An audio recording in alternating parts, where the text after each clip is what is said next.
Iran வந்து இந்திய கப்பல்கள தாக்குனதா ஒரு செய்தி ஒண்ணு சமூக வலைதளத்தில, அப்புறம் முக்கியமான மிடில் ஈஸ்ட் சார்ந்த பத்திரிகைகள்லலாம் பார்க்க முடியுது. சிலர் என்ன சொல்றாங்கன்னா, அது வந்து வார்னிங் ஷாட் தான். நேரடி தாக்குதல் கிடையாது அப்படின்னு சொல்றாங்க. ஒரு தெளிவுக்காக உங்ககிட்ட கேட்கிறேன். ஆக்சுவலா நடந்தது என்ன? தாக்குதல் நடத்துற அளவுக்கு ஈரான் வந்திருக்காங்கன்னா, இந்தியா மேல கோவமா? இல்ல அப்படி எதுவும் இல்லையா? அதாவது ஏற்கனவே வந்து ஒரு முற்றுகை இருக்கு. இப்போ வந்து ஹார்மூஸ் வந்து அமெரிக்க கப்பல்களால் 200 கிலோமீட்டர் தள்ளி முற்றுகை. ம். ஹார்மூஸுக்குள்ள வரல. வெளிய முற்றுகை. இதற்கிடையில வந்து இப்போ அமெரிக்கா முற்றுகையிடுவதற்கு முன்பு வரை ஒரு 10 கப்பல்கள் போய்க்கிட்டு இருந்துச்சு. ம்.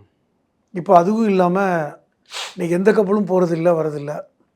இப்போ இந்திய கப்பல்கள் மேல் ஈரான் தாக்குதல் நடத்துச்சா? அப்படிங்கிறது முக்கியமான கேள்வி. அந்த 2 கப்பல்களும் ஃபுஜேராவிலிருந்து வந்த கப்பல்கள். அதாவது அரபு அமீரகத்தில ஃபுஜேரான்னு ஒரு நகரம் இருக்கிறது. அரபு அமீரகம் என்பது 7 ஸ்டேட்டு சேர்ந்தது தான். அதில் ஃபுஜேரா வந்து ஒரு தனி ஸ்டேட்.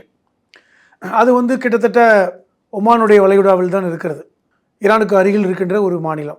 அப்பொழுது அங்கே இருக்கின்ற இந்த சன்மார்க்னுங்கிற கப்பல், சன்மார்க் ஹெரால்ட் அப்படிங்கிற ஒரு கப்பல், மற்றொன்று ஜா கருணா அப்படின்னு ஒரு கப்பல். 2 இந்திய கப்பல்கள் தான். ஆனால் அது கமர்ஷியல் கப்பல்கள். அது இந்தியாவுக்கு எதுவும் ஏற்றிட்டு வரல. அரபு அமீரகத்திலிருந்து ஹார்மோஸ் வழியாக செல்லக்கூடிய கப்பல்கள். ஒரு கப்பலில் ரசாயனங்கள் ஏற்றப்பட்ட கப்பல், இன்னொன்றில் பெட்ரோலியம் ப்ராடக்ட் ஏற்றி கொண்டு செல்லப்பட்ட கப்பல். இது ஒரு தனியாக கமர்ஷியல் கப்பல்கள் தான். அவங்க என்ன நினச்சி போனாங்கன்னா, இந்திய கொடியோட கப்பல் போனால் ஈரான் வழக்கமாக கப்பல்களை தடுக்கவில்லை. ஆனால் இந்த தடவையும் வந்து அந்த கப்பல்களை தாக்கவில்லை ஈரான். அந்த கப்பல்களுக்கு முன்பு கொஞ்சம் தூரத்தில் ஒரு இண்டிகேஷன், ஒரு ஏவுகணை சின்னதாக ட்ரோன் மூலமாக அட்டாக் பண்ணுறாங்க. தண்ணியில் தான் விழுகுது.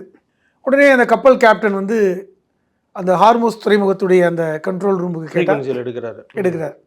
நீங்கள் திரும்பி போயிடுங்க, நாங்கள் எந்த கப்பலையும் அனுமதிக்க முடியாது. அப்போ கப்பல் தாக்கப்படவில்லை. இந்திய கப்பல் என்று எங்களுக்கு தெரியும், திருப்பி போயிடுங்க, நான் எந்த கப்பலையுமே நான் விடலை.